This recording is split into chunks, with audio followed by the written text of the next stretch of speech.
Original.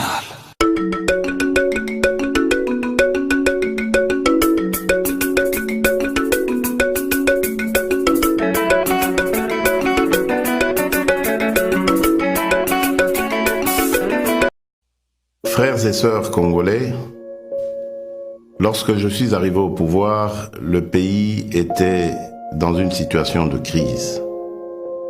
À la suite d'une longue période d'instabilité politique et d'incertitude, l'élection présidentielle qui a consacré notre victoire, votre victoire, continue de susciter beaucoup d'espoir partout dans notre pays et même au-delà de nos frontières.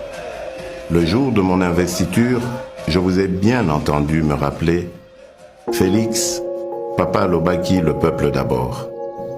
Les défis de notre pays sont immenses. Les problèmes sont multiples, mais il n'est pas impossible d'y remédier et de commencer ainsi à changer les choses, à changer notre mode de vie en société. Pour engager le changement, dans le contexte politique particulier de la période après l'investiture, nous avons commencé à travailler avec les moyens à notre disposition. Pourquoi ? Parce que face au désir ardent de changement immédiat qui traverse tout le pays, nous avions décidé de ne pas croiser les bras en spectateurs passifs. Pourquoi ? Parce que quand on veut changer les choses, on n'attend pas de réunir toutes les meilleures conditions. Nous avons lancé le programme des 100 jours. Ce programme ne va sûrement pas résoudre tous nos problèmes en quelques mois, mais il est un début de solution. Nous avons commencé à doter nos villes de certaines infrastructures routières et d'apporter les réponses dans la production agro-industrielle ainsi que dans le domaine de la santé et dans bien d'autres. Nous avons ouvert plusieurs chantiers un peu partout. Ces chantiers, une fois finalisés, vont soulager déjà quelques-uns de nos problèmes. Certains d'entre nous pourront ainsi rentrer plus tôt chez eux et sans subir le stress des embouteillages, ou voyager plus facilement d'une ville à une autre, ou évacuer plus rapidement leurs produits et les acheminer vers d'autres marchés pour les vendre plus vite. D'autres vont enfin avoir accès à l'éclairage public, à l'électricité, à l'eau dans leurs habitations. Le programme des 100 jours nous donne la preuve que par notre volonté, seuls nous pouvons trouver des solutions à nos propres problèmes et surtout apporter des changements positifs à notre cher pays.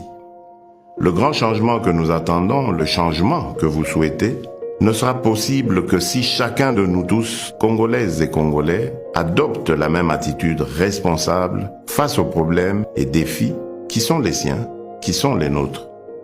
Le vrai changement commence par chacun et chacune d'entre nous. Nous devons changer et incarner le changement partout où nous sommes pour que le pays évolue. Aussi petit soit l'impact de l'action que vous pouvez prendre là où vous êtes, elle reste importante pour atteindre l'objectif, le changement. À ceux qui sont responsables de la gestion des affaires publiques, le premier signe visible du changement sera celui de votre comportement, de votre compétence dans la gestion de la mission qui vous est confiée par le peuple congolais. Nous sommes au service exclusif des Congolaises et des Congolais. Sachons désormais travailler pour le changement de notre pays. Mes chers compatriotes, chers frères et sœurs, je rêve d'un Congo meilleur. Nous avons le devoir de construire un Congo meilleur où tous les enfants, filles et garçons, ont droit à l'éducation, à la santé. Un Congo où aucun enfant ne dort dans la rue ni ne meurt de faim. Un Congo où toute personne orpheline, veuve, vulnérable ou vivant avec handicap est accompagnée par les institutions de l'État. Un Congo débarrassé de la haine et du tribalisme. Un Congo où nos femmes ne sont plus violées tous les jours. Un Congo où il n'y a plus de guerre. Un Congo où il n'y a pas une province contre une autre province. Un Congo où il n'y a pas ceux de là-bas et ceux d'ici. Un Congo où il n'y a pas ceux d'une église contre ceux d'une autre église. Un Congo où il n'y a pas un camp politique contre un autre camp politique. Je veux un Congo où il n'y a qu'un seul camp, le camp des Congolais unis et fiers de notre riche diversité. Un Congo de changement des mentalités. nous avons le devoir de porter le grand rêve et de redonner de la grandeur à notre pays. De bâtir un Congo debout et digne, un Congo des travailleurs responsables, vigilants et gardiens de nos lois. C'est le Congo que je veux pour nous tous. C'est ce Congo-là, notre Congo, pour lequel vous m'avez donné le mandat. Ce Congo est possible si nous acceptons de changer dès à présent. Oui, ce Congo est possible. Que Dieu bénisse la République démocratique du Congo.